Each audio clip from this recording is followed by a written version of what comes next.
আজকে 4 তারিখ 4ই ডিসেম্বর। আজকে আমাদের রিসপের লাস্ট ডে। আমরা আজকে সকালে এখন বাজে 6টা। আমরা এখন এখান থেকে বার্ডিং করতে বেরোবো। বেরিয়ে ওখান থেকে বার্ডিং করে ঘুরে এসে 10টা নাগাদ ব্রেকফাস্ট করব রিসোর্টে। সেখান থেকে ব্রেকফাস্ট করার পরে 11টার মধ্যে আমরা এখান থেকে চেক আউট করে চলে যাব সোজা লাটপাঞ্চরে আজকে রাত থাকবো। কালকে ওখানে কিছু বার্ডিংয়ের পরিকল্পনা আছে, যদি সেটা পাওয়া যায় তাহলে ভালোই হয়। সেটা সেই আশায় যাচ্ছি ওখানে। তো তো বন্ধুরা থাকুন সঙ্গে। এখন বার্ডিং করতে বেরোচ্ছি, যদি কিছু সেরকম ভালো হয় আপনাদের দেখাবো। আর কোথায় যাচ্ছি, কোন ট্রেলে, আমরা আজকে জঙ্গল ট্রেলে যাব সেটাও আপনাদের দেখাবো। তো সবাই ভালো থাকবেন, দেখা হচ্ছে বার্ডিংয়ে। তো বন্ধুরা, আমরা হোটেল থেকে বেরিয়ে যেখানে অ্যাকচুয়ালি ঋষভের view point, tourist view point, যেখানে আই লাভ ঋষভ লেখা আছে, সেখান থেকে নিচের দিকে গ্রামের রাস্তাটা চলে গেছে। আমরা ওই পিছন দিক থেকে রাস্তা দিয়ে নেমে, যেখানে আমাদের গ্রাম বসতি শেষ হয়ে যাচ্ছে, তারপরে এরকম একটা জায়গায় আমরা এসে পৌঁছালাম যেখানে শুধু জঙ্গল আর মাঝখান থেকে সুন্দর পিচের রাস্তা, যেটা নিচের দিকে নেমে গিয়ে হয়তো অন্য কোথাও যাওয়া যায়, সেদিকে আমরা যাইনি। তো আমরা যে জায়গাটায় গিয়ে বার্ডিং করা শুরু করলাম, সেখানটায় এইরকম টাইপের একটা সুন্দর পরিবেশ, প্রচুর পাখি। তো আমরা হাঁটছি এখানে, আপনারা দেখতেই পাচ্ছেন। তো হেঁটে হেঁটে আমরা বার্ডিং করছি। তো বার্ডিং করতে করতে আমরা বেশ কিছুক্ষণ সময় কাটালাম, প্রায় ঘন্টা দুয়েক আড়াই সময় কাটিয়েছি এখানে। তো তারপর আমরা কিছু পাখিও পেয়েছি, সেই পাখিগুলো আপনাদের দেখাবো এক্ষুনি। তো তারপরে আমরা হোটেলে ফিরে আসব, এই প্ল্যান ছিল। তো তাই সেই মতো হোটেলেও ফিরে এসেছিলাম ব্রেকফাস্ট করার জন্যে। তো চলুন দেখুন যে পাখিগুলো পেয়েছি, একটু পরে আপনাদের দেখাই। আর আমরা বার্ডিং করি কীভাবে সেটাও আপনাদের দেখাই।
আপনারা বুঝতেই পাচ্ছেন, এত লম্বা লম্বা গাছ এবং এত ঝোপঝাড়ের মধ্যে পাখি খুঁজে পাওয়াটা খুব ডিফিকাল্ট। এবং পাখি কোথাও একটা দেখলাম, হয়তো সেখানে স্পট করার পরে সে পাখি হয়তো গাছ থেকে বেরোচ্ছে না বা উড়ে অন্যদিকে চলে যাচ্ছে। এবং অ্যাকচুয়ালি ব্যাপারটা হচ্ছে, পাখি খুঁজতে গেলে আপনাকে পাখিকে স্পট করতে হবে এবং সেই সময়ে ক্যামেরা ফোকাসিং করে তার মিটার মেজারমেন্ট করে তবে গিয়ে ছবি তুললে তবে আপনি সেই ছবিটা পাবেন। অ্যাট র্যান্ডাম যদি ছবি তুলে যাই, সেই পাখির ছবি হয়তো হেজি আসবে বা কোনোভাবে পাওয়া যাবে না, সেটা আমি স্যাটিসফাই হব না। তো তার জন্যে প্রচণ্ড খোঁজাখুঁজি করার পরে, এবং সবাইকে চুপ থাকতে হয়, কারণ পাখি একটুখানি আওয়াজ শুনলেই উড়ে অন্যদিকে জঙ্গলের ভেতরে ঢুকে যাবে। তো সেইভাবেই আমাদের পথ চলতে হয়েছে অ্যাকচুয়ালি। তো তার মধ্যে যেটুকুনি পাখি পেয়েছি সেগুলোই আমরা তুলতে পেরেছি। তো পাখি ছিল অনেক রকমের, প্রচুর প্রজাতির পাখি, কিন্তু তাকে স্পট করা সত্যিই খুব মুশকিল। মানে আপনারা গাছগুলো দেখে বুঝতে পারছেন, তাকিয়ে আছি গাছের ওপরের দিকে, কিন্তু পাখি কখন কোথায় বসবে সেটা সত্যি ডিফিকাল্ট। তো এই হচ্ছে কথা। তো চলুন দেখুন কীরকম লাগে। আরেকটা কথা যেটা হচ্ছে, যেখানে আমাদের গাড়ি থেকে নামিয়েছে, যেখান থেকে আমরা অ্যাকচুয়ালি বার্ডিংয়ের হাঁটা শুরু করলাম, সেখান থেকে আমরা মোটামুটি 2-2.5 কিলোমিটার নিচে নেমে গেছি সোজা রাস্তা ধরে, পাকা পিচের রাস্তা, মাঝে মধ্যে একটা দুটো গাড়ি যাচ্ছে গ্রামের। তো মোটামুটি এক একটা পাহাড়ের বেন্ড মানেই হচ্ছে প্রায় 4 থেকে 5 তলা বাড়ির সমান নিচে নেমে যাচ্ছি। তো যেতে যেতে ভাবছি উঠবো কী করে এখানে। তো আমাদের গাইড বললেন যে চিন্তা করবেন না, আমরা যেখানে গিয়ে লাস্ট বার্ডিং করবো, এরকম করতে করতে সেখানে গাড়ি চলে আসবে, ওখান থেকে আমরা গাড়িতেই উঠবো। যাক ঠিক আছে, নিশ্চিন্ত হলাম। তো এবার নিচে নামা যায়, পাহাড়ের রাস্তা তো নিচে নামা সোজা, তাও পায়ের ওপর একটু প্রেশার পড়ে। আর এই রাস্তাটা ছিল একদম পিচের সুন্দর মসৃণ রাস্তা, সেই জন্য একটু কমই মানে কষ্ট হয়েছে। যদি এটা পাহাড়ি পাথরের রাস্তা হতো তাহলে সত্যি কষ্ট হতো, মানে অতখানি নামতেও হয়তো পারতাম না। তো সেইভাবে এগিয়ে গিয়ে আমরা লাস্টে গিয়ে আমরা হঠাৎ করে কিছু পাখি তোলার পরে লাস্টে গিয়ে হঠাৎ করে একটা গাছের মধ্যে দেখলাম প্রায় 5-6টা রুফা স্নেক হর্নবিল, যেটা এখানে আসাটা মানে দেখতে পাওয়াটা আমাদের গাইড বললো অসম্ভব। এখানে হঠাৎ করে কি করে এসছে জানি না। তার মধ্যে জুভেনাল একটা ছিল। তো তো তাদের ছবিটা তুলতে আমাদের বেশ ভালোই লাগলো, কারণ আমরা তো লাটপাঞ্চরে যাব হর্নবিলের ছবি, জোড়া হর্নবিলের ছবি তুলতে, মানে মেল ফিমেলের ছবি তুলতে। সেটা আপনাদের পরে দেখাচ্ছি, ভিডিওর লাস্টে গিয়ে দেখাবো কোথায় তুলেছি, কিভাবে তুলেছি। তো সেখানে অতগুলো হর্নবিল একসাথে পেয়ে যাওয়াটা আমাদের কাছে একটা বিরাট সকালবেলাটা আনন্দ দিয়ে দিয়েছে। মানে তার ফ্লাইট শট, তার উড়ে যাওয়া, তার এখান থেকে এই গাছ থেকে ও গাছে গিয়ে বসা, বেশ বেশ ওই সকালের ওই জায়গার ওইটুকুনি সময় আমাদের বেশ আনন্দ দিয়েছে ছবি তুলে। বাদ বাকি ছবি তো টুকটাক পাখির পেয়েছি, সেগুলো তো দেখাচ্ছি আপনাদেরকে, দেখুন তাহলে।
তো আমরা এখন লাভা থেকে লোলেগাঁওয়ের যে রাস্তাটা হয়েছে, সুন্দর রাস্তা, সেই রাস্তাতে আমাদের গাড়ি চলছে।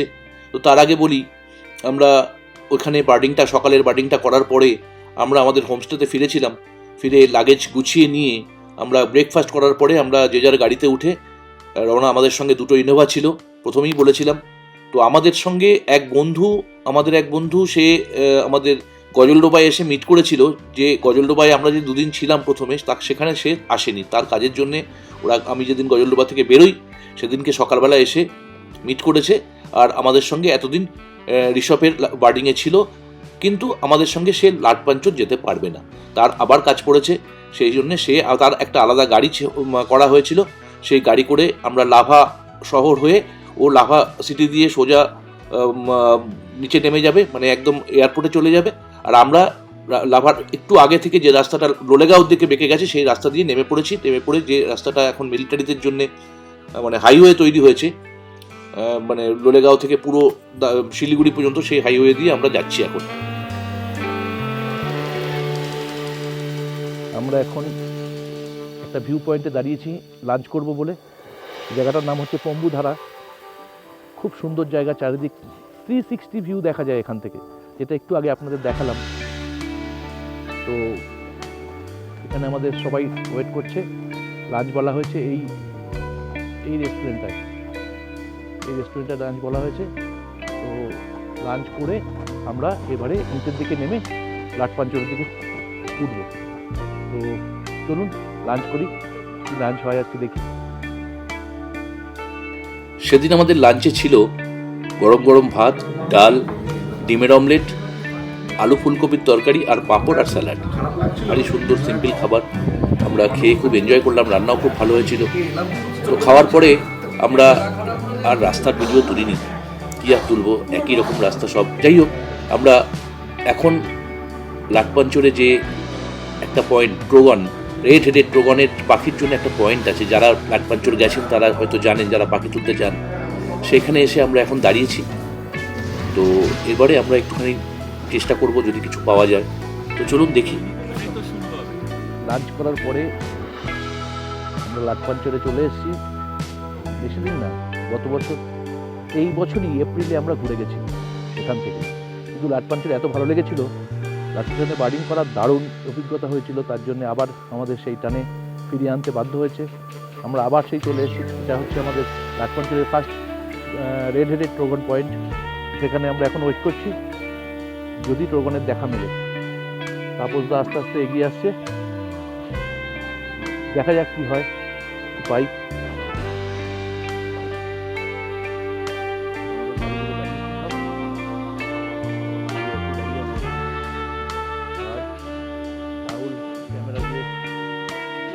একটু আগে যে দেখলেন রেড হেডেড ট্রোগন তুলতে গেছিলাম, কিছু ছবি পেয়েছি, ভালোই ছবি হয়েছে। তো একটু লাইটটা পড়ে গেছিলো, তার জন্যে দেখা যাক কালকে সকালবেলা আবার ট্রাই করব। তো এই আমরা চলে এসেছি আমাদের বিখ্যাত হোমস্টে, লাটপাঞ্চরের হর্নবিল হোমস্টে, হর্নবিল নেস্ট বলা হয় একে। তো এই আমাদের ঘর, দোতলার ঘরটা আমাদের দিয়েছে। গতবার যেখানে আমি এসেছিলাম সেখানে আমাদের এই হোমস্টেতে থাকা হয়নি, এদেরই আর একটা হোমস্টে আছে একটু আগে, সেখানে থেকেছিলাম। সেই ঘরগুলো খুব একটা ভালো না, এরই হোমস্টেটা খুবই সুন্দর, এবং এর খাওয়া, আমরা খেয়েছিলাম এখানে, ওই হোমস্টেতে ছিলাম কিন্তু খাওয়া দাওয়া করেছিলাম এখানে, যেহেতু এদের আন্ডারে ছিলাম। তো এবারে এখানেই থাকবো, এখানেই খাওয়া দাওয়া করবো। তো আজকে রাত্রিটা এখানেই থাকা, এই তাদের সমস্ত কিছু। আর কালকে সকালবেলা আমরা এখান থেকে ভোরবেলা বেরিয়ে যাব লাটপাঞ্চরির একটা গ্রামে। কিছু দূর যাওয়ার পরে, মানে লাটপাঞ্চরে ঢুকতে একটা গ্রাম পড়ে, সেখানে তার নিচে নামতে হবে অনেকখানি, যেখানে পেয়ার হর্নবিল, রুফাসনেক হর্নবিল দেখা গেছে, এবং অনেকেই ছবি করে নিয়ে গেছে, আমরাও সেই আশায় এসেছি এখানে। তো দেখা যাক সেটা যদি পাওয়া যায় সেটা সব থেকে ভালো কথা, সেটা কীভাবে যেতে হবে না যেতে হবে সেটাও আপনাদের আমরা দেখাবো। তো চলুন দেখি। গুড মর্নিং বন্ধুরা, আজকে 5 তারিখ, আজকে আমাদের এই বার্ডিং ট্রিপের লাস্ট ডে। তো আজকে আমরা সকালে লাটপাঞ্চরে আছি। তো লাটপাঞ্চর থেকে আমরা এখন ভোরবেলা 6টা বাজে, আমরা এখন বেরোচ্ছি সেই আশায়, যদি আমরা রুফাসনেক হর্নবিলের পেয়ারের ছবি পাই সেই আশায় বেরোচ্ছি, দেখা যাক কী হয়। তো সূর্য উঠেছে, চারিদিকটা ভারী সুন্দর লাটপাঞ্চরের, দেখাচ্ছি আপনাদের। দেখুন রাস্তাঘাট, পাহাড়, সুন্দর ছোট্ট গ্রাম।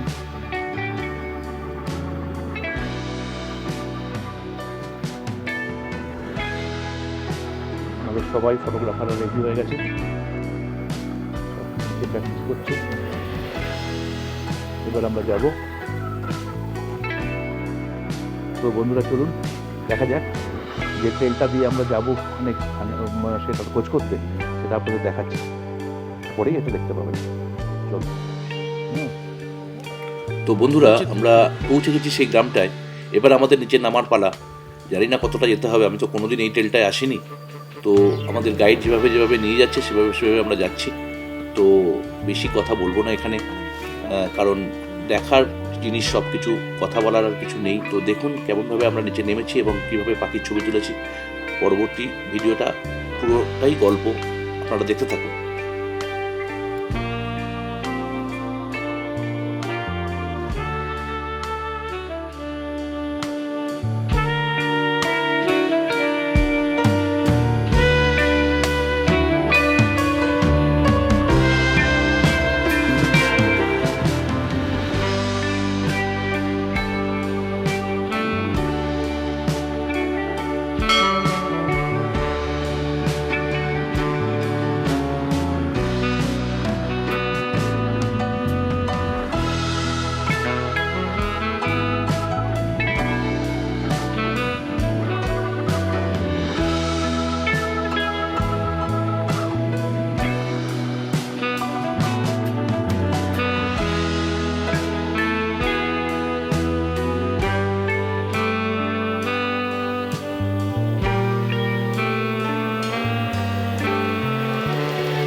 আমরা আমাদের স্পটে পৌঁছে গেছি। দূরে যে দেখা যাচ্ছে তাল গাছের মতো গাছটা, ওই গাছে বেরি ভর্তি। ওর পাশের যে একটা গাছ আছে, যে গাছটায় ডালগুলো রয়েছে দেখা যাচ্ছে, সেই গাছে এসে বসে, ওখান থেকে উড়ে গিয়ে বেরি গাছে যায়, সেখানে বেরি খায়, সেখান থেকে বেরিগুলো খাওয়ার পরে সোজা উড়ে যায়, কখনো বা কখনো আবার ডালে এসে বসে, সেখান থেকে ওরা ওদের গন্তব্যে উড়ে যায়। তো এখন আমরা আপনারা শুধু দেখুন ব্যাপারটা, কি সুন্দর ইন্টারেস্টিং গল্প। তো আমাদের পিছনে একটা গাছে কিন্তু অলরেডি তারা দুজন এসে পড়েছে, ওখানে এসে রেস্ট নিচ্ছে, হয়তো অনেক দূর থেকে এসছে। তো সেই জন্যে আমাদের ঠিক পেছন দিকে ওখান থেকে উড়ে আসবে। আমরা ক্যামেরা ঠিক করে নিচ্ছি যে ফোকাসিং ঠিক আছে কিনা, বা অ্যাডজাস্টমেন্ট যা যা করার আমাদের সেগুলো করে নিচ্ছি। তো কখন আসবে সেই আশায় আমরা দাঁড়িয়ে আছি। তো পিছনে আমরা দেখতে পাচ্ছি, মাঝে মধ্যেই তাকিয়ে দেখছি উঠছে কি উঠছে না। পিছনের কাছে বসে আছে দুজনে, রেস্ট নিচ্ছে। তো দেখুন এবারে বাকিটা।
তো বন্ধুরা দেখলেন তো কেমন সুন্দর গল্প হর্নবিলদের। তো আমাদের একটু লাক খারাপ, সেটা হচ্ছে হয়তো বা হর্নবিল দুজন দম্পতির মধ্যে কোনো আগের দিন ঝামেলা হয়েছিল, তো সেই জন্যে হয়তো বেশিক্ষণ থাকলো না, একে অপরকে পাত্তাই দিল না। তো যা খাওয়ার খেয়ে দুজনের মতো উড়ে গেল, হয়তো একসঙ্গেই এক জায়গায় যাবে, কিন্তু ওই আর কি আমাদের গল্প কথা আর কি। তো এবার আমাদের উঠে আসার পালা, যতখানি ঠিক নেমেছি ততটা উঠতে হবে, বয়স তো হচ্ছে, তো উঠতে একটু সমস্যা হয়। তারপরে যেখানে পাথর বেশি সেখানে একটু পা টিপে টিপে চলতে হয়। কিছু সকালবেলায় শিশির পড়ে কিছু কিছু জায়গায় স্লিপারি হয়ে যাচ্ছিল, সেগুলো যাতে পা হড়কে না যায়। তো যাই হোক, কোনো অসুবিধা হয়নি, সেরকম উঠে এসেছি, এনজয় দারুণ করলাম। তো তারপর আমরা ফেরার সময় আবার সেই প্রোগ্রাম পয়েন্টে দাঁড়ালাম, যে সময় হাতে আছে প্রোগ্রাম পয়েন্টে দাঁড়াই, দেখি কি পাওয়া যায়। আরও কিছু ফটোগ্রাফার ছিল, কেউ মহারাষ্ট্র থেকে এসছে, কেউ গুজরাট থেকে এসছে, প্রচুর লোক আসে দেশের নানা প্রান্ত থেকে, তাদের সঙ্গে আলাপও হয়। তো তাদের সঙ্গে গল্প করতে করতে আবার দেখি আমাদের রেড রেড প্রোগ্রামের দেখা পেলাম। এবার মেল ফিমেল বোথ একসঙ্গে একই জায়গায়। তো সবাই বলছে যারা এখানকার গাইড, যে দুজনকে একসঙ্গে পাওয়া সত্যি একটু ভাগ্যের ব্যাপার। তো সেটা পেলাম। তো চলুন দেখি আবার রেড রেড প্রোগ্রাম আর কিছু এক্সট্রা পাখি আপনাদের দেখাই।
এরপর আমরা হোমস্টেতে ফিরে ব্রেকফাস্ট করলাম। ব্রেকফাস্ট করার পরে পরাগ আমাদের বললো যে চলুন আরেক জায়গায় যাই, যেখানে হাইড আছে, আপনারা হাইডে বসবেন।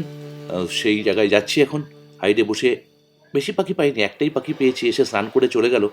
এরপরে আপনাদের সেটাই দেখাই। অনেকক্ষণ ওয়েট করতে হয়েছিল তার জন্যে। হাইডে অ্যাকচুয়ালি পাখি বেশি আসলে খুব ভালো, আর যদি না বসে বসে ওয়েট করতে হয় একটু বোরিং লাগে।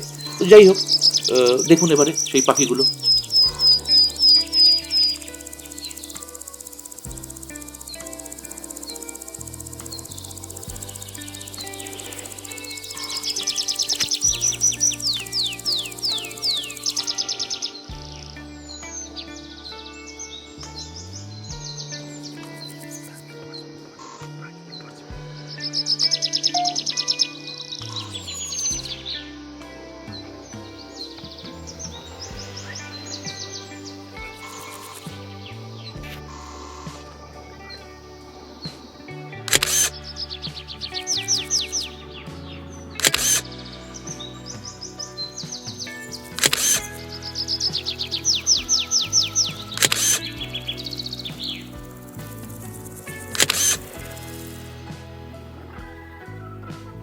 তো বন্ধুরা, এই ছিল আমার এবারের গজলডোবা, ঋষভ আর লাটপাঞ্চরের বার্ডিংয়ের গল্প। তো আমার ভিডিও যদি আপনাদের ভালো লাগে তাহলে আপনার বন্ধু বান্ধবের সঙ্গে যত পারুন শেয়ার করুন, যাতে তারা এই বার্ডিং, এই গল্প দেখার সুযোগ পায়। তার সঙ্গে আমার চ্যানেলটা যদি সাবস্ক্রাইব করেন তাহলে আমি অনেক ভালো ভালো ভিডিও তোলার এন্থু পাই। এবং তার সাথে সাবস্ক্রাইব করার সময় যদি বেল আইকনের অল বাটনটা ক্লিক করে রাখেন, তাহলে আমি যখনই একটা ভিডিও দেব তখনই সেই ভিডিও আপনার কাছে সরাসরি নোটিফিকেশান পৌঁছে যাবে। তো আমি অপ্রতিম মুখার্জি আপনাদের কাছে বার্ডিংয়ের বা বিভিন্ন জায়গার ঘোরার ভিডিও নিয়ে উপস্থিত থাকতে পেরে নিজেকে ধন্য মনে করছি। তো যাই হোক, ভালো থাকবেন বন্ধুরা। এর পরবর্তী ভিডিও খুব শীঘ্রই দেওয়ার চেষ্টা করব। ততদিন পর্যন্ত আপনার ভিডিও মন দিয়ে দেখার জন্য অসংখ্য ধন্যবাদ। চলুন নেক্সট ভিডিওর জন্য অপেক্ষা করি এবার।